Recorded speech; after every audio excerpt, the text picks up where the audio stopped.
అందరికీ నమస్కారం. ప్రభుత్వ పథకాల అప్డేట్స్ కోసం మన ఛానల్ని సబ్స్క్రైబ్ చేసుకుని రెడీగా ఉండండి. వీడియోస్ మాత్రం ఒక లైక్ అయితే చేయండి. ఇక వివరాల్లోకి వెళ్తే బీసీ డెడికేషన్ కమిషన్కు కులగణన సర్వే వివరాలు. తెలంగాణ వ్యాప్తంగా దాదాపు 50% కుటుంబ సమగ్ర సర్వే అయితే పూర్తయింది.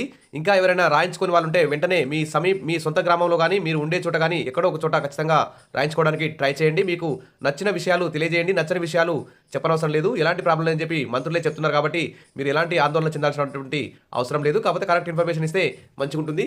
మరి ఈ సర్వేతో వివిధ సంక్షేమ పథకాలు, ఇందిరమ్మ ఇళ్ళు కానీ, రేషన్ కార్డ్స్ కానీ, ఆరోగ్యశ్రీ కార్డ్స్ కానీ, ఇతర మాఫీ, రైతు భరోసా తదితర పథకాలు కట్ చేస్తారనేటువంటి అపోహలు అయితే ప్రజల్లో విస్తృతంగా ఉన్నాయి.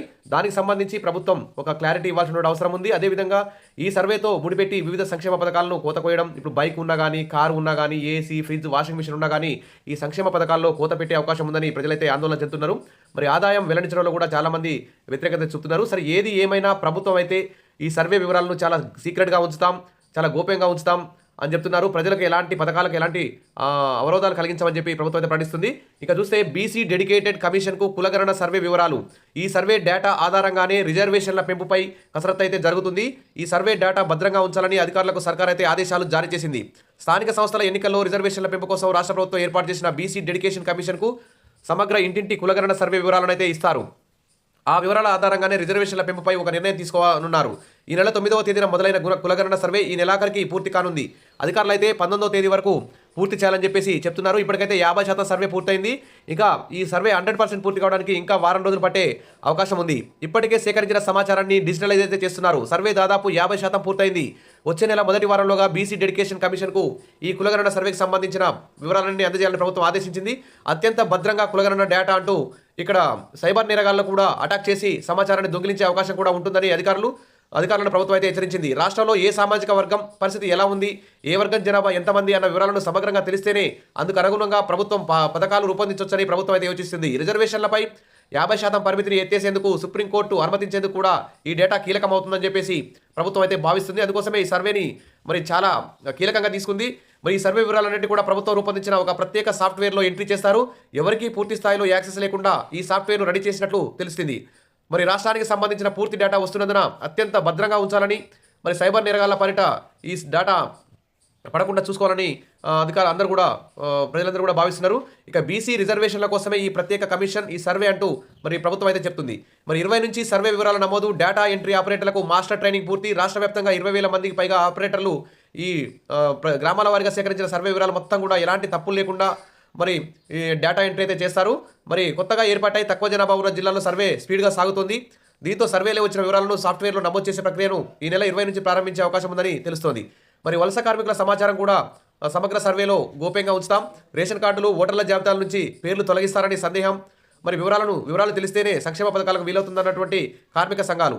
మరి సమాచారం ప్రభుత్వానికి చేరితేనే మరి కరెక్ట్గా పథకాలు అయితే అమలయ్యే అవకాశం ఉంది. పక్కా సమాచారం ఉంటేనే సంక్షేమ ఫలాలు అంతాయని చెప్పేసి ప్రభుత్వం అయితే చెప్తుంది. ఇక సర్వే కష్టాలు, వ్యక్తిగత వివరాలు ఇవ్వడానికి నిరాకరిస్తున్న ప్రజలు, పలుచోట్ల సర్వేకు వచ్చిన అధికారులకు ఎదురు ప్రశ్నలు, పథకాలు రద్దవుతాయని తప్పుడు సమాచారం, అప్పులు చెబుతున్నారే తప్ప ఆస్తుల వివరాలు ఇవ్వడం లేదు, సమాచార ఖచ్చితత్వంపై అనుమానాలు అయితే ఉన్నాయి. ఇప్పటికీ 50% కూడా పూర్తి కానీ వైనం. ఇక చూస్తే రెండోసారి కులగణన ఎందుకు?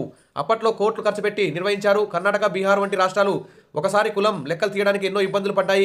తెలంగాణలో 2 సార్లు కులగణన ఎందుకు చేస్తున్నారు? అసలు మొదటి విడతలో కేసీఆర్ చేసిన సమగ్ర కుటుంబ సర్వే సమాచారం ఏమైంది? సమగ్ర సర్వే కోసం దేశ విదేశాల్లో స్థిరపడ్డ తెలంగాణ వారంతా పల్లెలకు వచ్చారు. పెట్రోల్ బంకులు వంటి వాటి నిత్యావసర వ్యాపారాలు కూడా మూసేశారు. మరి ఈ విధంగా రెండోసారి కులగణన ఎందుకు చేస్తున్నారు? ప్రైవేటు ఉద్యోగులు సెలవులు పెట్టారు. మరి ఇట్లా టికెట్లు దొరకని, డబ్బు పెట్టుకోలేని వారు మహారాష్ట్ర నుంచి సైకిల్ తొక్కుంటూ కూడా తెలంగాణ వచ్చి గతంలో సర్వేలో పాల్గొన్నారు. ఇక విదేశాల నుంచి వచ్చి కూడా సర్వేలో పాల్గొన్నారు. మరి ఈ సర్వేలకు ఈ సర్వే రిపోర్ట్ని బహిర్గతం చేస్తారా, చేయరా? మరి దీనికి కోర్టులు అడ్డంకులు చెప్పే అవకాశం ఉంది. ఈ సర్వే సమాచారం బయట పెట్టడానికి కోర్టులు అంగీకరించవా అని చెప్పేసి ప్రజల్లో అయితే సందేహాలు అయితే ఉన్నాయి. ఈ కేసీఆర్ హయాంలో వచ్చిన డేటా ఆధారంగా తాము నిర్ణయాలు తీసుకోకూడదన్న కారణంతోనే కొత్త సర్వే చేపట్టారు.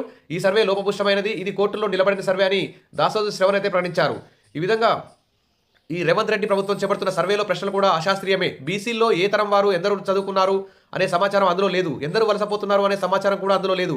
హడావుడిగా చేస్తున్నారు. 2 సర్వేలతో బీసీలకు నిజమైన స్థితిగతులు తేలవు. ఇందులో ఉపకులం ప్రస్తావన లేదు.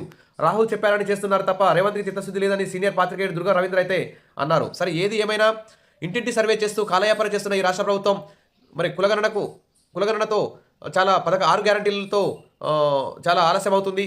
కానీ 6 గ్యారంటీలు అమలు చేయలేక కాలయాపన చేస్తున్నారు అంటూ మరి విపక్షాలైతే వ్యతిరేకిస్తున్నాయి. కానీ ఈ సర్వే పేరుతో ఇందిరమ్మ ఇండ్లు, రేషన్ కార్డులు ఇవన్నీ కూడా చాలా ఆలస్యం అవుతున్నాయి. కాబట్టి వెంటనే సర్వేకు ఈ ఇందిరమ్మ ఇండ్లకి రేషన్ కార్డులకు సంబంధం లేదు కాబట్టి వెంటనే ఇందిరమ్మ ఇండ్లు మంజూరు చేయాలి, రేషన్ కార్డులు కూడా మంజూరు చేయాలి అని చెప్పేసి ప్రజలందరూ కూడా కోరుకుంటున్నారు.